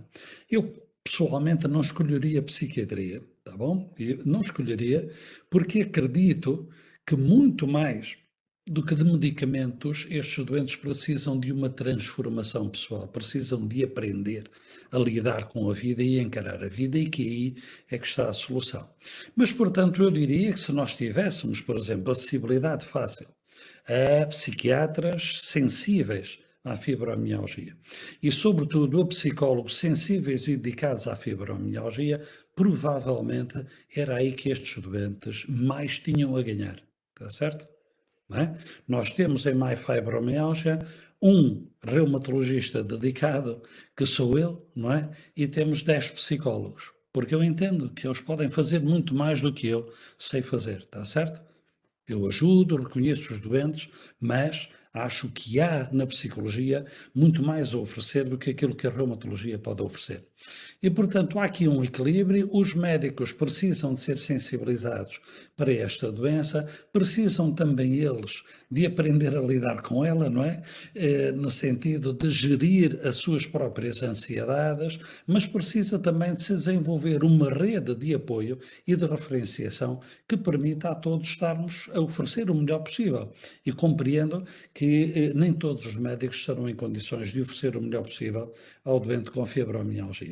A segunda questão é de saber, portanto, se qualquer estudo demonstra artrite e se ainda assim se mantém o diagnóstico de fibromialgia. Bom, se eu tomar como exatas as palavras de que os exames demonstraram artrite, então, naturalmente, o diagnóstico de fibromialgia pode existir, como eu já disse, não é uma doença exclusiva que não se possa ter com outras doenças, mas não se pode excluir que possa haver uma artrite. A questão está em ter essa certeza. Eu diria que tenho visto demasiadas vezes, na minha experiência, que o diagnóstico de fibromialgia não seja feito do que ele seja feito vezes a mais. Esta é a minha experiência, está bem? É que ele passa despercebido aos olhos dos médicos, aos olhos dos doentes também, que, de forma compreensível, como que prefeririam ter uma doença orgânica que retire qualquer ideia de responsabilidade da sua maneira de ser e que isto lhes torne mais difícil aceitar que têm fibromialgia. Também há alguns médicos que tornam mais difícil atribuir a fibromialgia e, diremos, farão outros diagnósticos enquanto puderem. O inverso também poderá acontecer, mas naturalmente só sabendo em cada caso em particular o que é que efetivamente está a passar, não é? Não são incompatíveis artrite e fibromialgia, ponto número 1. O doente pode ter artrite e ter fibromialgia, está certo? Agora, se um doente tem artrite, não vamos ignorá-la e dizer que ele só tem fibromialgia. A questão é as condições para afirmar uma coisa e outra. Claro. Obrigada. E agora, indo aqui de encontro a uma das questões que foi colocada, e isto também foi uma observação que eu fiz durante a sua apresentação, professor. Portanto, falou um bocadinho da abordagem terapêutica, e a abordagem que o professor apresentou reúne alguma unanimidade, apesar de não ser absolutamente consensual ainda. Certo. Mas a verdade é que nós vemos anúncios a vários tipos de tratamento, entre uetoterapia, acupuntura, CBD, e portanto esta é uma das questões do Rui Pagaimo. Antes de mais, muito boa noite. Será o CBD uma boa opção terapêutica para o tratamento a nível da dor destes pacientes? Eu acho aqui que devíamos mais focar-nos na pergunta de como é que podemos saber em que tipo de tratamentos é que estes doentes podem confiar? Porque muitas vezes os enfermeiros são chamados a aconselhar estes doentes, e com legitimidade, e é difícil, há imensa coisa a ser anunciada por todo o lado, e é muito difícil ter algum filtro, não é? E perceber como, quando, onde e o que é que está testado, não é? Hoje fui contactado por um aluno de nutrição da Universidade do Porto que pretende fazer uma investigação acerca do papel dos antioxidantes no tratamento da fibromialgia. E haverá quem gostasse de fazer sobre a vitamina D e a fibromialgia. Portanto, no Porto há alguém que se diz médico, eu creio que não será, que utiliza megadoses de vitamina D na tentativa de tratar doentes com fibromialgia. Há de tudo, isto é. E como todos os profissionais de saúde sabem, quanto maior a ignorância acerca de um assunto, maior o número de terapias propostas, não é? Se houvesse uma que fosse eficaz, não havia centenas a serem oferecidas, não é? É este o problema. Agora, dentro daquilo que há, Eu julgo que, tanto quanto possível, é a obrigação dos profissionais de saúde de procurarem evidência científica e de não proporem aos doentes coisas que não tenham evidência, particularmente se elas estiverem toldadas por interesses comerciais inconfessos, não? Ora bem, falemos, por exemplo, do CBD. A verdade é que a literatura científica sobre a utilização de CBD no tratamento da fibromialgia é negativa. Portanto, não mostra resultados. O que é que nós encontramos muitas vezes dito e escrito? Foram tratados 10 doentes e 5 deles, ou 6, ou 7, ou até os 10 tiveram resultado. Ou fulano de tal utilizou isto e teve um resultado magnífico, mas isto não é ciência. A ciência exige, como os profissionais de saúde sabem, estudos controlados para evitarmos o efeito placebo, está certo? Agora, se me disserem assim, alguém com CBD teve um magnífico efeito placebo e vamos tratá-lo graças a esse efeito placebo, eu não direi que estou necessariamente contra isto, mas saibamos que estamos a utilizar placebo e que esse placebo tem um risco. E que é bom irem ver, portanto, as histórias do CBD nos Estados Unidos, não é? Dos opioides e dos opiáceos nos Estados Unidos, o que é que isso deu. Quer dizer, eu diria que é preciso ter este cuidado. Evidência científica de que o produto é efetivo no tratamento da dor por comparação contra placebo, não sabendo o doente o que está a tomar, é nulo. Não existe. E não existindo, eu diria não temos evidência para utilizar. Está certo?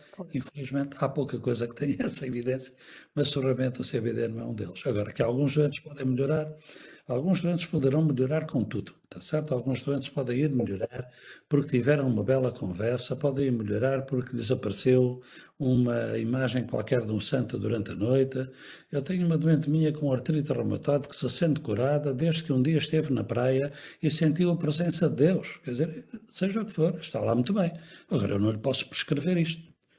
Não é? Se ela está bem, pronto. Agora, não podemos prescrever isto, não é?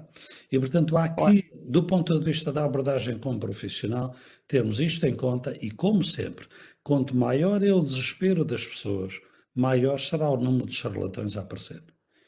Não é? E, Exato. portanto, tenhamos isso em conta. Muito bem. Obrigada, professor. Parece. Ana, Margarida, nós ouvimos aqui falar um bocadinho do papel dos maus tratos nestas pessoas que têm fibromialgia, portanto, existe alguma correlação entre a fibromialgia e a existência de traumas passados. Dirias que as vítimas de maus tratos, por exemplo, têm mais probabilidades de desenvolver fibromialgia? Qual é a tua opinião? É um assunto complicado. Eu vou explicar porque é que é um assunto complicado. Aquilo que nós sabemos é que, de facto, parece que as pessoas com fibromialgia reportam ter mais experiências traumáticas na infância ou na adolescência, ou até durante a adultez, do que as pessoas da população geral. Ok? Normalmente aquilo que acontece é que muitos dos estudos que são feitos têm um caráter retrospectivo, ou seja, é perguntado à pessoa já durante a idade adulta para ela se recordar de como é que eram essas experiências lá atrás, não é? E, portanto, pode haver aqui algum enviesamento e alguns estudos mais de cariz retrospectivo de facto têm estas limitações. Existem sim alguns estudos já longitudinais, ou seja, estudos que acompanham as pessoas ao longo do tempo e de forma prospectiva, ou seja, começam a fazer a avaliação e depois acompanham a pessoa durante os próximos 2, 3, 4, 5, 6 anos, portanto, desde a primeira avaliação em frente, não é? E esses têm mostrado que experiências estressantes, não, no geral, portanto, negligência, perda de pais, perda da mãe neste caso, dificuldades financeiras, que de facto podem de alguma forma serem fatores de vulnerabilidade ou fatores de risco para desenvolver fibromialgia ou dor generalizada.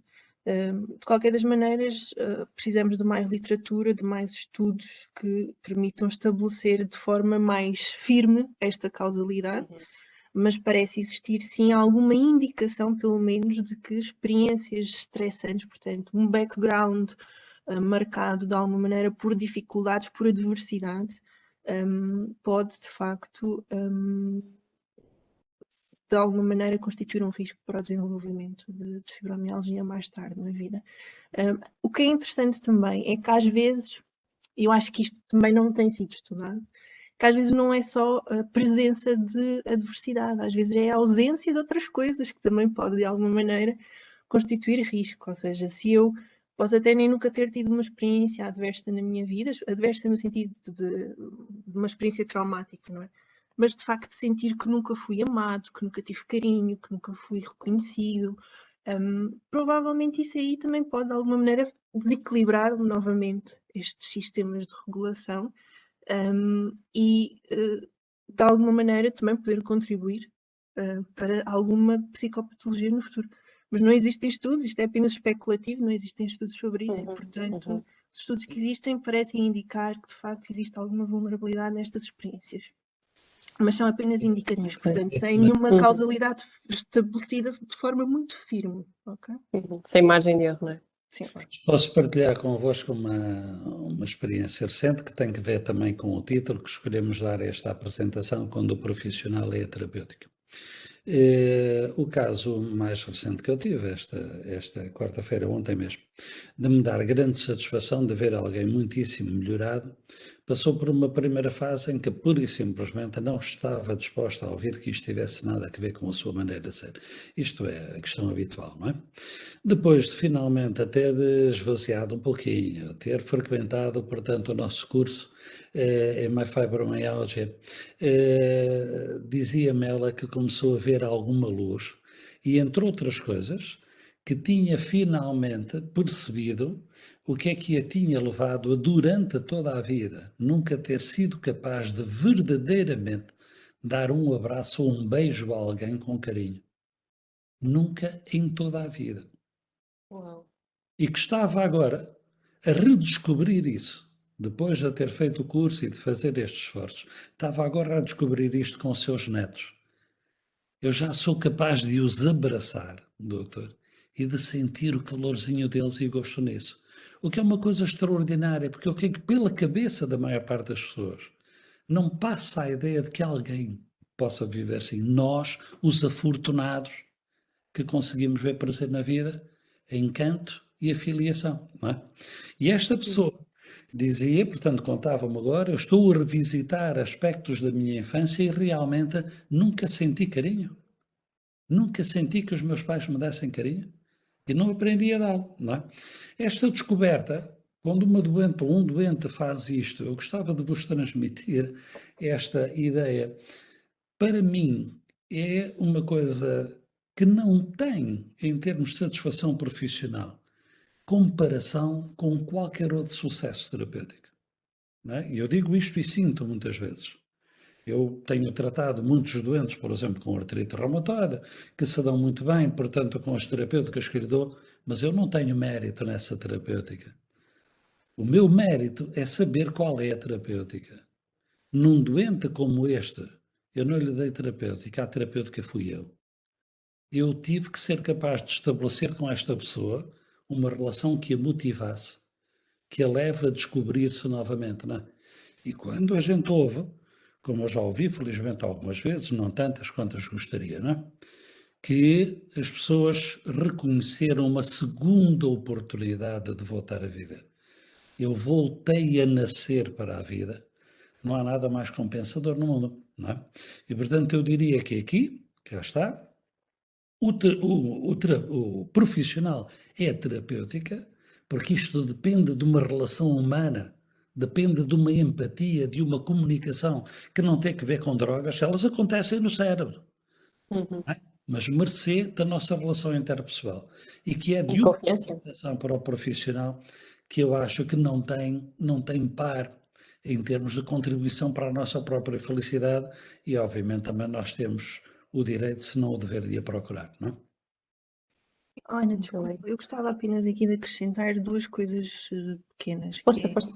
é, um bocadinho esta ideia de que nem sempre a adversidade ou o trauma resultam em psicopatologia, ok? Portanto, também existem casos de pessoas que passam por experiências horríveis na vida, por experiências muito adversas, muito traumáticas e que de facto nunca desenvolvem nenhum tipo de patologia, nem desenvolvem nenhum tipo de perturbação psicossomática ou nenhuma doença mais crónica neste sentido, como a fibromialgia. Portanto, adversidade, trauma, não é sinónimo de inevitavelmente vir a ter psicopatologia. É um fator de risco.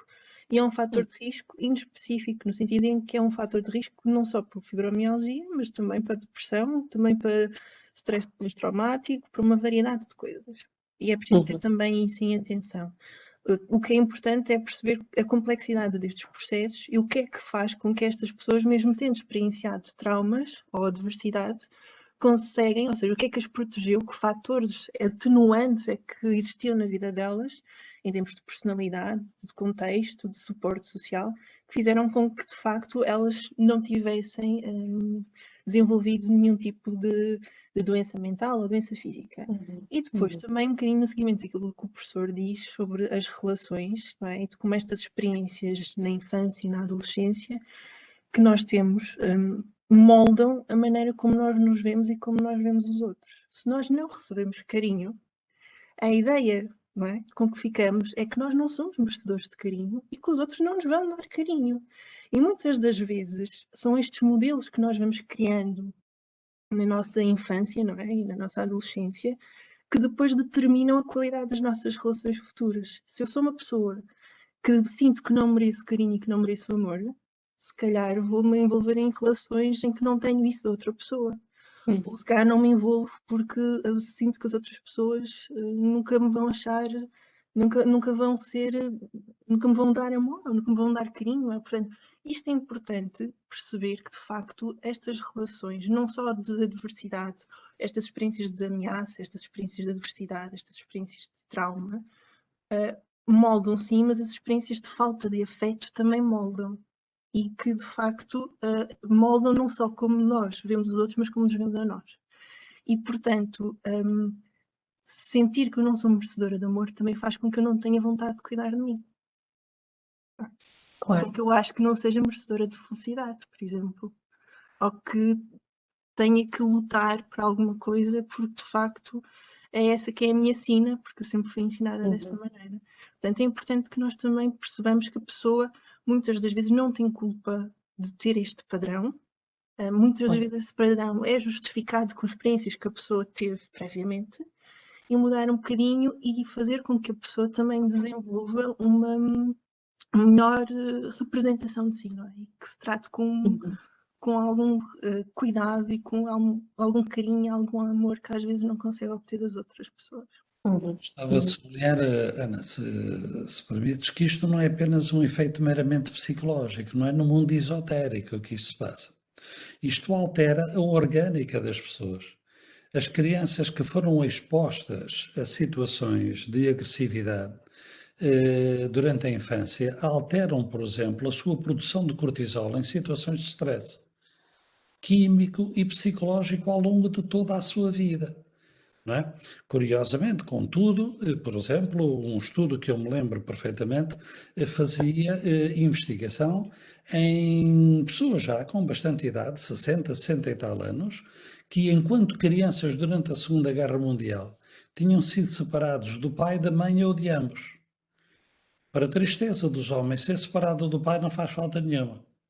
Mas ser separado da mãe condiciona a resposta de stress, a produção de cortisol, por exemplo, ao longo de toda a vida. Aos 60 anos, a investigação laboratorial ainda distinguia os dois grupos de crianças. Não é? Em experiências animais, por exemplo, a privação de mãe por algumas horas, durante os primeiros 2 dias depois do nascimento, tem consequências decisivas para a biologia do animal ao longo do resto da sua vida. Tá bom? Portanto, a psicologia não é uma coisa que acontece numa espécie de vazio num mundo mágico. A psicologia tem uma base orgânica, não é? E por isso mesmo tudo isto é química. E talvez que aos olhos de alguns profissionais de saúde isto torne o sofrimento psicológico um bocadinho mais respeitável. Porque são hormonas, afinal, está bem? Isto é, uma pessoa deprimida está com falta de uma molécula chamada, neste caso concreto, da serotonina. Uma pessoa diabética tem falta de insulina, e agora? Um é culpado e o outro não. Não é? Quer dizer, enfim, há que repensar um pouquinho isto Uhum. e termos naturalmente esta empatia com o sofrimento, qualquer que seja a sua origem, não é? Sim, sim. É indissociável a mente do corpo. Hoje, mais do que nunca, temos essa certeza de que há um efeito de feedback brutal entre as duas coisas, não há dúvida. Muito bem. Temos aqui uma questão da Filipa Franco, que nos diz: excelente apresentação, ao professor Pereira da Silva. Gostaria de saber qual a opinião do professor sobre o relaxamento muscular progressivo nos doentes com fibromialgia. Trabalho no Departamento de Psiquiatria e Saúde Mental, onde temos um grupo psicoterapêutico de relaxamento e o diagnóstico de fibromialgia é um critério de inclusão. Professor. Perfeitamente de acordo. O relaxamento em si exige também uma atitude mental, não é? Estamos sempre, portanto, a chegar a esta comunicação bidirecional. Tem demonstração de utilidade nos doentes, os nossos psicólogos regularmente dão instruções aos doentes no sentido de exercícios de relaxamento em períodos de agudização, e eu diria, por exemplo, que muitas das técnicas que utilizamos e que a Ana se referiu, de mindfulness, de meditação, de body scan, tem um bocado esta perspectiva, né? A concentração no corpo, a verificação, portanto, do estado, que leva, através desta comunicação bidirecional, a um relaxamento não apenas dos músculos, mas também do espírito, não é? Porque uma coisa naturalmente acompanha a outra. E, portanto, é seguramente uma técnica que me parece muito útil. Acredito que possamos ir mais longe, num contexto como aquele em que a colega trabalha, reestruturando um bocado as bases disto, não é? Indo um pouquinho mais à raiz do problema para dar sustentação mais prolongada e profunda às pessoas. Uhum. Obrigada, professor. Eu gostava aqui só de fazer uma pequena nota, ainda na parte das características dos doentes e assim. A verdade é que, da minha experiência, estas pessoas são, no geral, overachievers, ou seja, portanto, pessoas que numa ou mais áreas da sua vida têm um desempenho fenomenal e alcançam muito mais sucesso do que aquilo que é esperado, revelando um bocadinho daquele perfeccionismo que a professora falou na apresentação, não é? E estão sempre insatisfeitas com aquilo que alcançaram, mesmo sendo excepcional. E muitas vezes isto, quer dizer, não é necessariamente a nível profissional, muitas vezes é a nível familiar, portanto seria mãe, o pai ou o cônjuge perfeito, assumindo todas as responsabilidades, estando sempre presente para toda a gente, ou a nível social, a nível académico, temos muitos doentes que apresentam este traço, não é? Esta tendência. E a verdade é que esta postura é sempre muito bem vista por todos os outros. Quer dizer, desde pequenas as crianças são incitadas a serem as melhores, não é? Como é que se pode pedir a alguém que relaxe esta postura, não é? Que mude isto e mostrar-lhe que tem algum tipo de recompensa nas suas dores, neste caso. Não sei qual de vocês é que quer abordar. A Ana pode abordar esse assunto provavelmente melhor que eu. Ana? Eu acho que é sempre importante, uma vez mais, a gente perceber o que é que esse perfeccionismo serve. Está ao serviço do que é esse perfeccionismo? Uhum. Para mim, essa seria a pergunta principal, não é? E a partir daí trabalharíamos o resto. Ou seja, é no sentido da pessoa efetivamente associar o seu valor com aquilo que ela obtém, ou seja, com o sucesso que obtém na atividade ou na área de vida em que está, e ou seja, a maneira como ela se vê ser contingente ou ser dependente daquilo que ela de facto consegue obter. Não tem nada a ver com isso, é de facto algo que é uma área pela qual é apaixonada, que lhe dá imensa satisfação e vitalidade. E perceber também um bocadinho o tipo de perfeccionismo que é, não é? Se é um perfeccionismo saudável, entre aspas, ou seja, que de facto não provoca, não tem consequências por maior, ou se de facto é um perfeccionismo crítico, ou seja, em que eu estabeleço estes limites e como o perfeccionismo não existe, quando não atinjo aquilo que me predispus, efetivamente critico-me e ataco-me e eu não sou suficiente, eu não sou boa, eu devia fazer mais e vamos esforçar mais para a próxima. E acaba aqui por se entrar num ciclo um bocadinho perigoso em termos das consequências que isto pode ter para o humor, para a própria vivência de stress e para a agudização de um conjunto de problemáticas em termos de saúde mental e de saúde física. Isso trabalha-se percebendo a função que o perfeccionismo tem e percebendo como é que de facto a pessoa pode encontrar aqui algumas maneiras para gerir esse perfeccionismo, dividindo, por exemplo, atividades, percebendo outras fontes de satisfação, por exemplo, convidando a pessoa a falhar e tentar, de alguma maneira, pô-la a lidar com aquilo que representa o erro ou a falha para aquela pessoa. Portanto, há várias técnicas, eu acho que depende sempre um bocadinho daquilo que está ali, não é? Da personalidade da pessoa, da dimensão que o perfeccionismo tem na vida dela, daquilo que custos é que esse perfeccionismo está a ter para a pessoa, nas várias áreas, não é? Como é que esse perfeccionismo se apresenta e que função é que ele serve? E respondendo a estas perguntas, depois selecionamos as melhores técnicas para trabalhar. Mas sim, é possível. Desconstruir um bocadinho, não é? Sim, sim, sim. É difícil, mas é possível. Houve um doente meu com fibromialgia que se diz curado. Eu, felizmente, tenho alguns, não tantos quanto gostava, claro. Mas um dia convidei-o a dar uma aula comigo aos alunos do quinto ano de medicina e ele apresentou a receita que eu aqui vos disse, não é? Com a prescrição da felicidade, e utilizou uma expressão que me ficou sempre na memória. Disse aos meus alunos: o vosso professor exigiu-me que eu nascesse outra vez. O que é realmente de um poder, ou melhor, é uma expressão, talvez eventualmente catastrofizada outra vez, mas eu creio que está muito próxima disto. As pessoas que nos estão a ouvir, que reconhecem em si estes traços de personalidade, de exigência, perfeccionismo, insatisfação e intranquilidade, sentirão facilmente que o peso que a vida tem para eles é seguramente muito maior do que aquilo que tem nas pessoas tranquilas. E se imaginarem que levam isto ao extremo, de não encontrarem satisfação, de não terem inteligência, recursos suficientes para terem estudado, de não terem uma profissão em que esse perfeccionismo é bem visto. Um profissional de saúde raramente é perfeccionista demais, não é? É uma grande vantagem. Eu acho que é isto que verdade. muitos dos profissionais de saúde terem fibromialgia.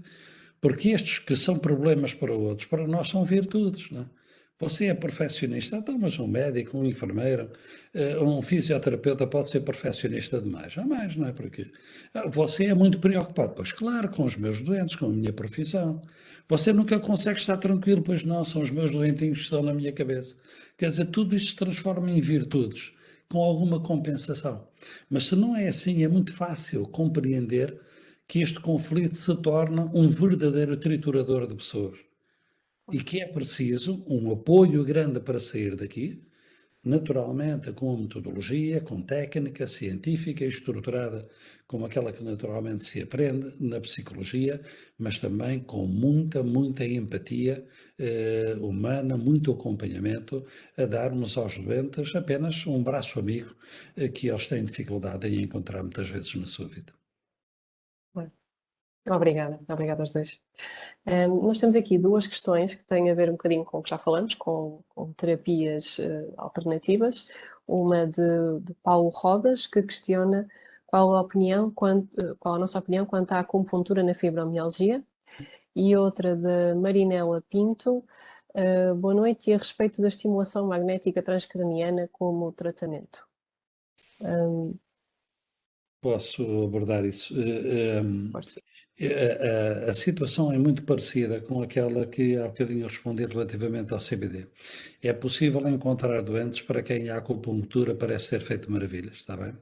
Não tenho experiência de ninguém que me tenha dito que fez estimulação elétrica transcraniana.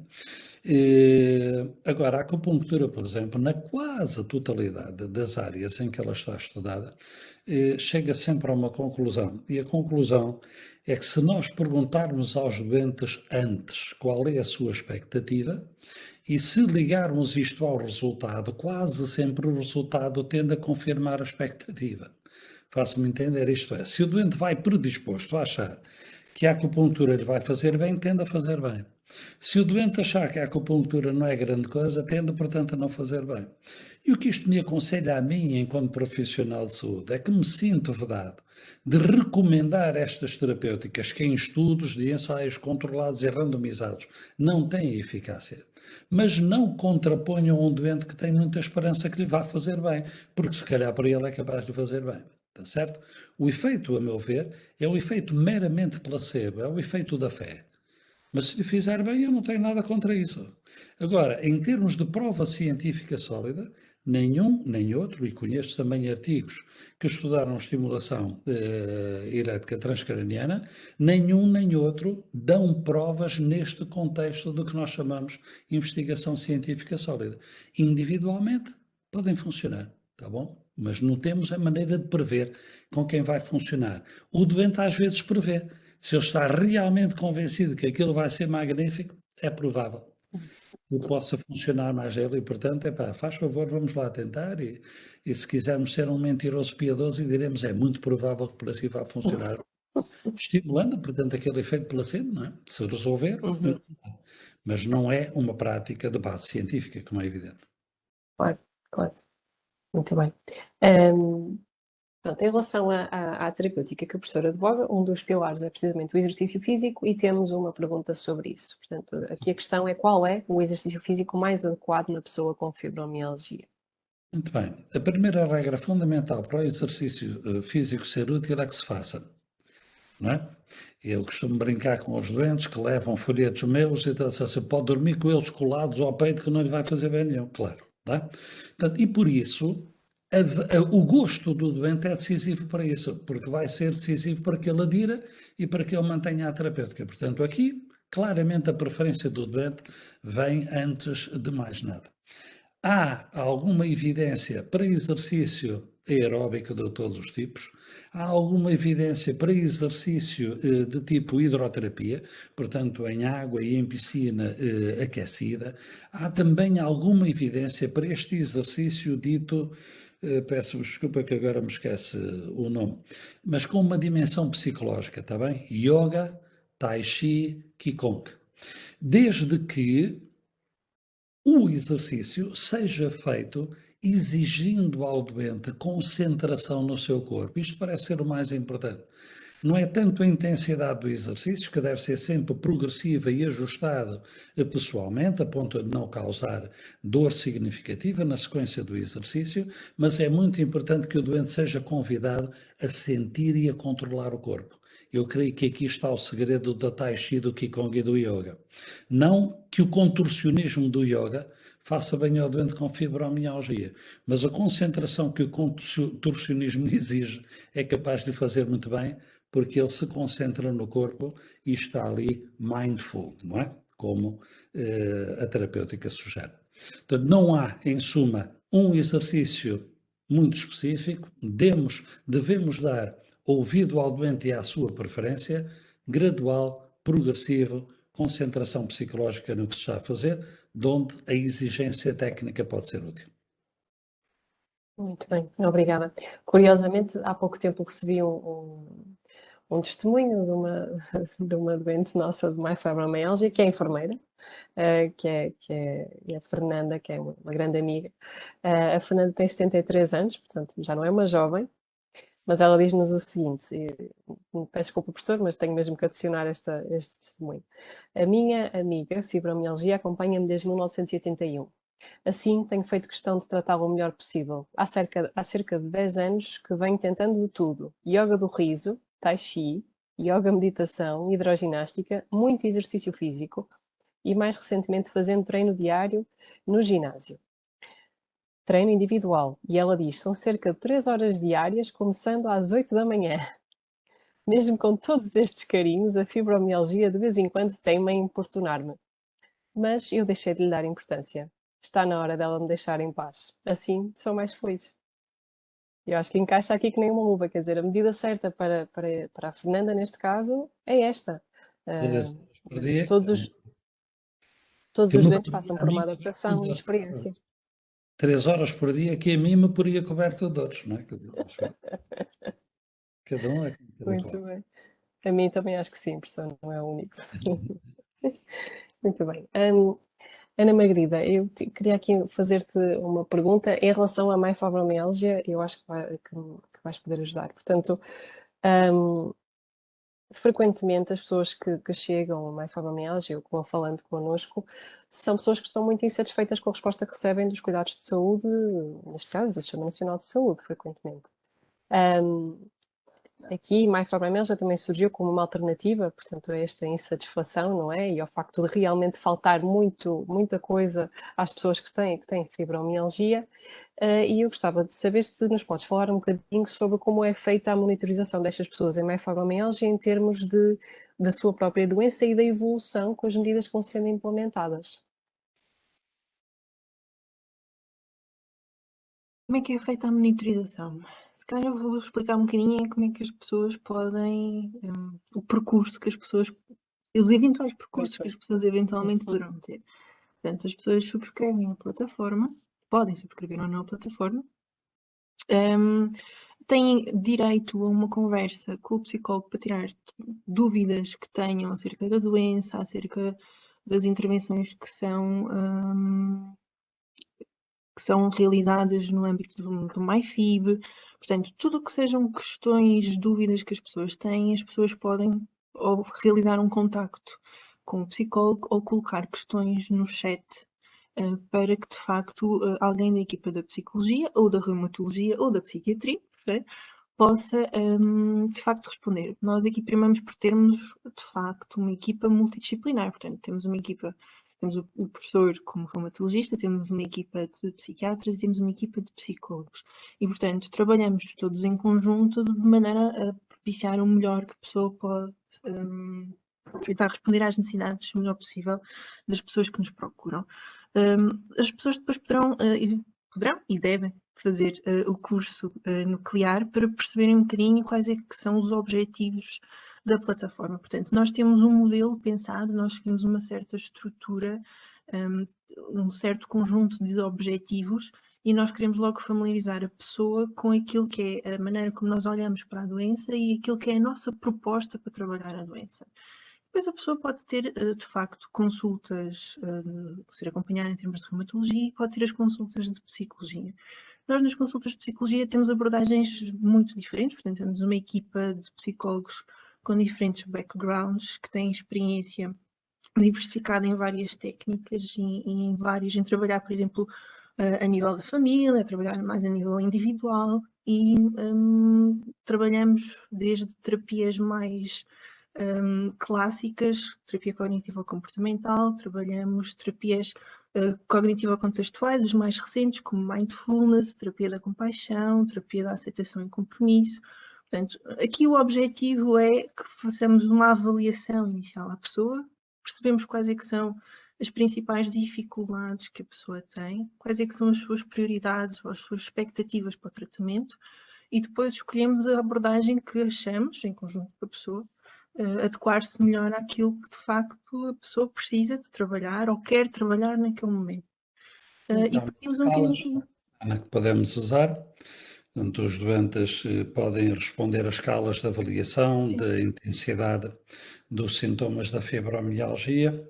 Utilizamos também escalas que têm que ver com o bem-estar emocional, com a intensidade da depressão e da ansiedade, de maneira a que o doente possa ver os seus progressos e também os profissionais serem informados acerca dos resultados que vão obtendo, não é? Eu estou um pouco preocupado com a hora também, estamos a chegar ao limite previsto. Sim, vamos terminar. Eu queria só pedir-vos, para terminarmos precisamente, de forma muito curta, quais seriam os 3 conselhos que davam às pessoas que estão hoje aqui connosco para poderem melhorar os cuidados prestados às pessoas que têm fibromialgia. Portanto, 3 conselhos curtos, incisivos. Professor, quer começar? Eu posso começar. Eu diria, antes de mais nada, respeite o sofrimento que o seu doente lhe diz que tem e acredite que ele é verdadeiro.